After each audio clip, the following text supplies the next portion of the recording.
Excerpt. The Black Cat is a scary story by Edgar Allan Poe. It's about a man who murders his wife and conceals her body behind a wall in his cellar. After committing the crime, he is plagued by his guilty conscience and his pet feline. For the most wild, yet most homely narrative which I am about to pen, I neither expect nor solicit belief. Mad indeed would I be to expect it, in a case where my very senses reject their own evidence. Yet, mad am I not, and very surely do I not dream. But tomorrow I die, and today I would unburthen my soul. My immediate purpose is to place before the world, plainly, succinctly, and without comment, a series of mere household events. In their consequences, these events have terrified, have tortured, have destroyed me. Yet I will not attempt to expound them. To me, they have presented little but horror, to many they will seem less terrible than barroques. Hereafter, perhaps, some intellect may be found which will reduce my phantasm to the commonplace, some intellect more calm, more logical, and far less excitable than my own, which will perceive, in the circumstances I detail with awe, nothing more than an ordinary succession of very natural causes and effects. From my infancy I was noted for the docility and humanity of my disposition. My tenderness of heart was even so conspicuous as to make me the jest of my companions. I was especially fond of animals, and was indulged by my parents with a great variety of pets.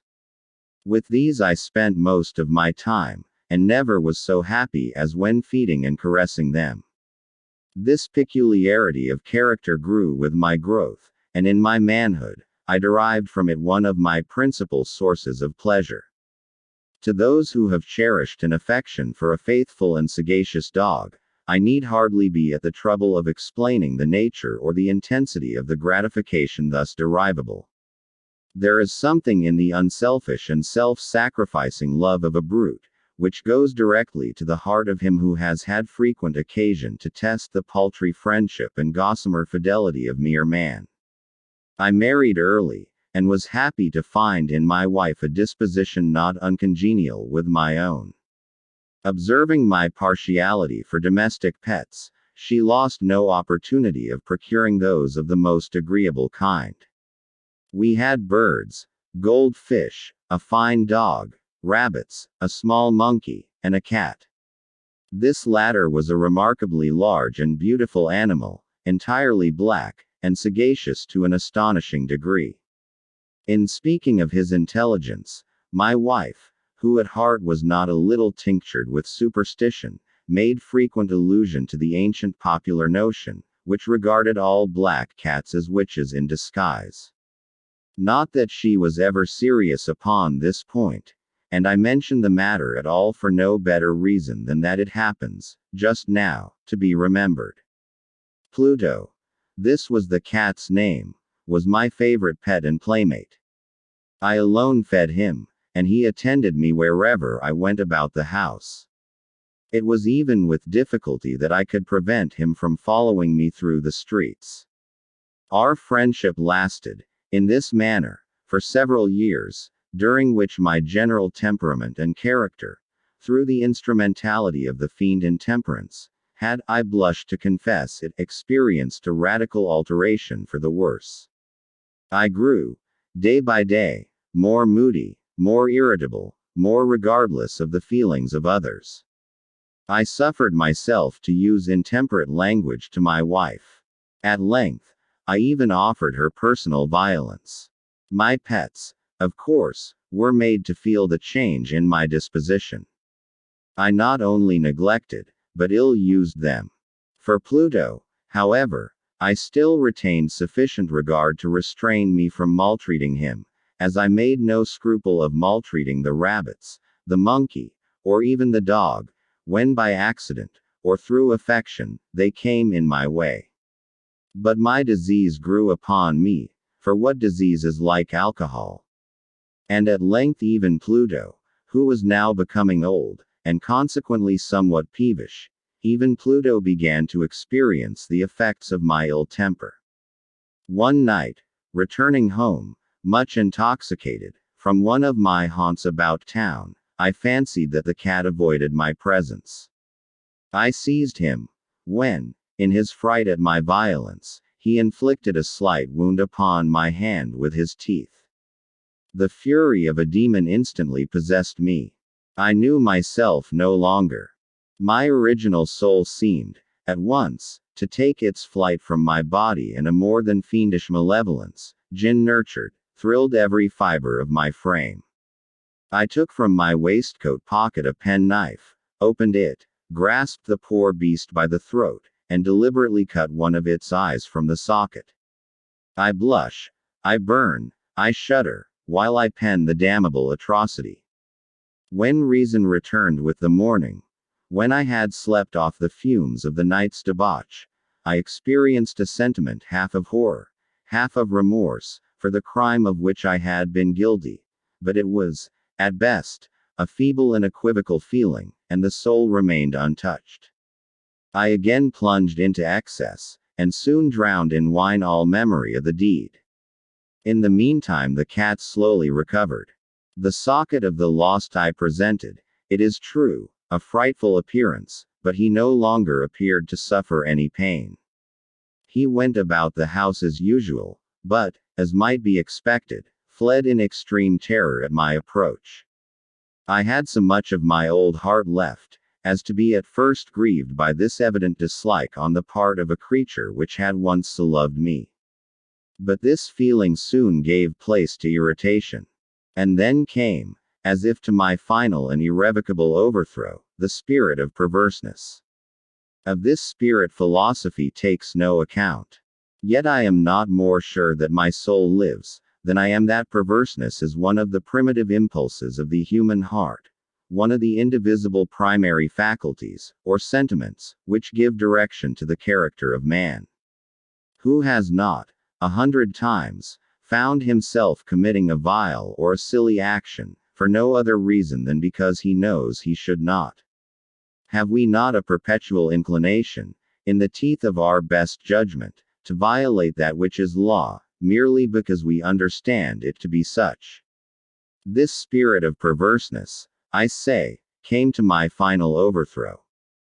It was this unfathomable longing of the soul to vex itself, to offer violence to its own nature, to do wrong for the wrong's sake only, that urged me to continue and finally to consummate the injury I had inflicted upon the unoffending brute. One morning, in cool blood, I slipped a noose about its neck and hung it to the limb of a tree, hung it with the tears streaming from my eyes, and with the bitterest remorse at my heart, hung it because I knew that it had loved me, and because I felt it had given me no reason of offense, hung it because I knew that in so doing I was committing a sin, a deadly sin that would so jeopardize my immortal soul as to place it, if such a thing were possible, even beyond the reach of the infinite mercy of the most merciful and most terrible God. On the night of the day on which this cruel deed was done, I was aroused from sleep by the cry of fire. The curtains of my bed were in flames. The whole house was blazing. It was with great difficulty that my wife, a servant, and myself, made our escape from the conflagration. The destruction was complete. My entire worldly wealth was swallowed up, and I resigned myself thenceforward to despair. I am above the weakness of seeking to establish a sequence of cause and effect, between the disaster and the atrocity. But I am detailing a chain of facts, and wish not to leave even a possible link imperfect. On the day succeeding the fire, I visited the ruins. The walls, with one exception, had fallen in.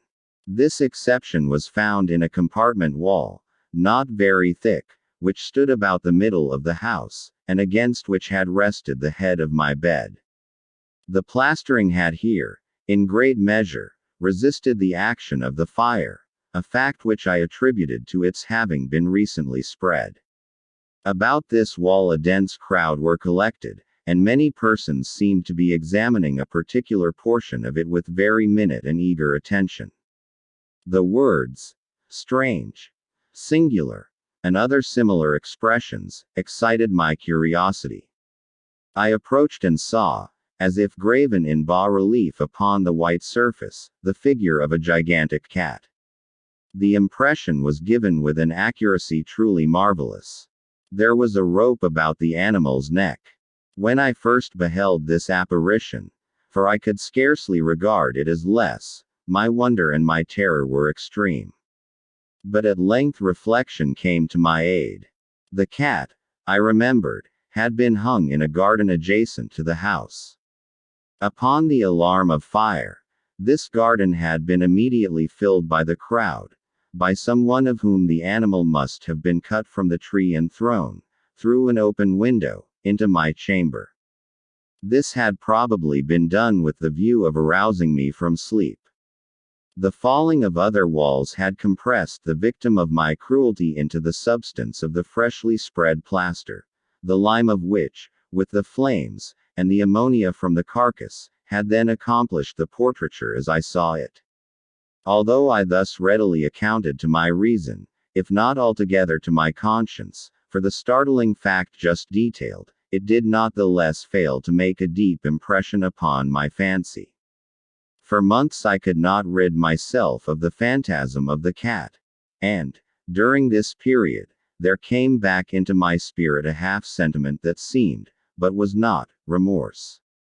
I went so far as to regret the loss of the animal, and to look about me, among the vile haunts which I now habitually frequented, for another pet of the same species, and of somewhat similar appearance, with which to supply its place. One night as I sat, half stupefied, in a den of more than infamy, my attention was suddenly drawn to some black object, reposing upon the head of one of the immense hogsheads of gin, or of rum, which constituted the chief furniture of the apartment. I had been looking steadily at the top of this hogshead for some minutes, and what now caused me surprise was the fact that I had not sooner perceived the object thereupon. I approached it, and touched it with my hand. It was a black cat, a very large one, fully as large as Pluto, and closely resembling him in every respect but one. Pluto had not a white hair upon any portion of his body, but this cat had a large, although indefinite splotch of white, covering nearly the whole region of the breast. Upon my touching him, he immediately arose, purred loudly, rubbed against my hand, and appeared delighted with my notice. This, then, was the very creature of which I was in search. I at once offered to purchase it of the landlord, but this person made no claim to it, knew nothing of it, had never seen it before. I continued my caresses, and, when I prepared to go home, the animal evinced a disposition to accompany me. I permitted it to do so, occasionally stooping and patting it as I proceeded. When it reached the house it domesticated itself at once, and became immediately a great favorite with my wife. For my own part, I soon found a dislike to it arising within me. This was just the reverse of what I had anticipated, but, I know not how or why it was, its evident fondness for myself rather disgusted and annoyed. By slow degrees, these feelings of disgust and annoyance rose into the bitterness of hatred. I avoided the creature, a certain sense of shame, and the remembrance of my former deed of cruelty, preventing me from physically abusing it. I did not, for some weeks, strike, or otherwise violently ill-use it, but gradually, very gradually, I came to look upon it with unutterable loathing, and to flee silently from its odious presence, as from the breath of a pestilence. What added, no doubt, to my hatred of the beast, was the discovery, on the morning after I brought it home, that, like Pluto, it also had been deprived of one of its eyes. This circumstance, however, only endeared it to my wife, who, as I have already said, possessed, in a high degree, that humanity of feeling which had once been my distinguishing trait, and the source of many of my simplest and purest pleasures. With my aversion to this cat, however, its partiality for myself seemed to increase. It followed my footsteps with a pertinacity which it would be difficult to make the reader comprehend. Whenever I sat, it would crouch beneath my chair, or spring upon my knees, covering me with its loathsome caresses. If I arose to walk, it would get between my feet and thus nearly throw me down, or, fastening its long and sharp claws in my dress, clamber, in this manner, to my breast. At such times, although I longed to destroy it with a blow, I was yet withheld from so doing, partly by a memory of my former crime, but chiefly, let me confess it at once, by absolute dread of the beast. This dread was not exactly a dread of physical evil, and yet I should be at a loss how otherwise to define it. I am almost ashamed to own, yes, even in this felon's cell, I am almost ashamed to own, that the terror and horror with which the animal inspired me, had been heightened by one of the merest chimeras it would be possible to conceive. My wife had called my attention, more than once, to the character of the mark of white hair, of which I have spoken, and which constituted the sole visible difference between the strange beast and the one I had destroyed. The reader will remember that this mark, although large, had been originally very indefinite, but, by slow degrees nearly imperceptible, and which for a long time my reason struggled to reject as fanciful, it had, at length, assumed a rigorous distinctness of outline. It was now the representation of an object that I shudder to name, and for this, above all, I loathed, and dreaded, and would have rid myself of the monster had I dared. It was now, I say, the image of a hideous, of a ghastly thing, of the gallows. Oh, mournful and terrible engine of horror and of crime, of agony and of death. And now was I indeed wretched beyond the wretchedness of mere humanity. And a brute beast, whose fellow I had contemptuously destroyed, a brute beast to work out for me a man, fashioned in the image of the high God, so much of insufferable woe. Alas! Neither by day nor by night knew I the blessing of rest any more. During the former the creature left me no moment alone, and, in the latter, I started, hourly, from dreams of unutterable fear, to find the hot breath of the thing upon my face, and its vast weight, an incarnate nightmare that I had no power to shake off, incumbent eternally upon my heart. Beneath the pressure of torments such as these, the feeble remnant of the good within me succumbed. Evil thoughts became my sole intimates, the darkest and most evil of thoughts. The moodiness of my usual temper increased to hatred of all things and of all mankind, while, from the sudden, frequent, and ungovernable outbursts of a fury to which I now blindly abandoned myself, my uncomplaining wife, alas, was the most usual and the most patient of sufferers. One day she accompanied me, upon some household errand, into the cellar of the old building which our poverty compelled us to inhabit. The cat followed me down the steep stairs, and, nearly throwing me headlong, exasperated me to madness. Uplifting an axe, and forgetting, in my wrath, the childish dread which had hitherto stayed my hand, I aimed a blow at the animal which, of course, would have proved instantly fatal had it descended as I wished. But this blow was arrested by the hand of my wife. Goaded, by the interference, into a rage more than demoniacal, I withdrew my arm from her grasp and buried the axe in her brain. She fell dead upon the spot, without a groan. This hideous murder accomplished, I set myself forthwith, and with entire deliberation, to the task of concealing the body. I knew that I could not remove it from the house, either by day or by night, without the risk of being observed by the neighbors.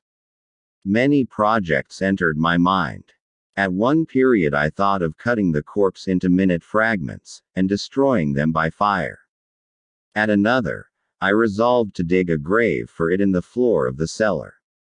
Again, I deliberated about casting it in the well in the yard, about packing it in a box, as if merchandise, with the usual arrangements, and so getting a porter to take it from the house. Finally, I hit upon what I considered a far better expedient than either of these.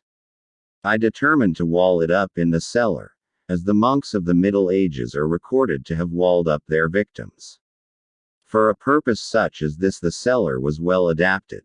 Its walls were loosely constructed, and had lately been plastered throughout with a rough plaster, which the dampness of the atmosphere had prevented from hardening. Moreover, in one of the walls was a projection, caused by a false chimney, or fireplace, that had been filled up, and made to resemble the red of the cellar. I made no doubt that I could readily displace the bricks at this point, insert the corpse, and wall the whole up as before, so that no eye could detect anything suspicious. And in this calculation I was not deceived. By means of a crowbar I easily dislodged the bricks, and, having carefully deposited the body against the inner wall, I propped it in that position, while, with little trouble, I relaid the whole structure as it originally stood. Having procured mortar, sand, and hair, with every possible precaution, I prepared a plaster which could not be distinguished from the old, and with this I very carefully went over the new brickwork. When I had finished, I felt satisfied that all was right. The wall did not present the slightest appearance of having been disturbed. The rubbish on the floor was picked up with the minutest care. I looked around triumphantly, and said to myself, "Here at least, then, my labor has not been in vain." My next step was to look for the beast which had been the cause of so much wretchedness, for I had, at length, firmly resolved to put it to death. Had I been able to meet with it, at the moment, there could have been no doubt of its fate. But it appeared that the crafty animal had been alarmed at the violence of my previous anger, and forbore to present itself in my present mood. It is impossible to describe, or to imagine, the blissful sense of relief which the absence of the detested creature occasioned in my bosom. It did not make its appearance during the night, and thus for one night at least, since its introduction into the house, I soundly and tranquilly slept. I slept even with the burden of murder upon my soul. The second and the third day passed, and still my tormentor came not. Once again I breathed as a freeman. The monster, in terror, had fled the premises forever. I should behold it no more. My happiness was supreme. The guilt of my dark deed disturbed me but little. Some few inquiries had been made, but these had been readily answered. Even a search had been instituted, but of course nothing was to be discovered. I looked upon my future felicity as secured. Upon the fourth day of the assassination, a party of the police came, very unexpectedly, into the house, and proceeded again to make rigorous investigation of the premises. Secure, however, in the inscrutability of my place of concealment, I felt no embarrassment whatever. The officers bade me accompany them in their search. They left no nook or corner unexplored. At length, for the third or fourth time, they descended into the cellar. I quivered not in a muscle. My heart beat calmly as that of one who slumbers in innocence. I walked the cellar from end to end. I folded my arms upon my bosom, and roamed easily to and fro. The police were thoroughly satisfied and prepared to depart. The glee at my heart was too strong to be restrained. I burned to say if but one word, by way of triumph, and to render doubly sure their assurance of my guiltlessness. "Gentlemen," I said at last, as the party ascended the steps, "I delight to have allayed your suspicions. I wish you all health, and a little more courtesy. By the by, gentlemen, this is a very well constructed house." In the rabid desire to say something easily, I scarcely knew what I uttered at all. I may say an excellently well constructed house. These walls are you going, gentlemen? These walls are solidly put together, and here, Through the mere frenzy of bravado, I rapped heavily, with a cane which I held in my hand, upon that very portion of the brickwork behind which stood the corpse of the wife of my bosom. But may God shield and deliver me from the fangs of the arch-fiend. No sooner had the reverberation of my blows sunk into silence, than I was answered by a voice from within the tomb. By a cry, at first muffled and broken, like the sobbing of a child, and then quickly swelling into one long, loud, and continuous scream, utterly anomalous and inhuman. A howl. A wailing shriek, half of horror and half of triumph, such as might have arisen only out of hell, conjointly from the throats of the damned in their agony and of the demons that exult in the damnation. Of my own thoughts it is folly to speak. Swooning, I staggered to the opposite wall. For one instant the party upon the stairs remained motionless, through extremity of terror and of awe. In the next, a dozen stout arms were toiling at the wall. It fell bodily. The corpse, already greatly decayed and clotted with gore, stood erect before the eyes of the spectators. Upon its head, with red extended mouth and solitary eye of fire, sat the hideous beast whose craft had seduced me into murder, and whose informing voice had consigned me to the hangman. I had walled the monster up within the tomb.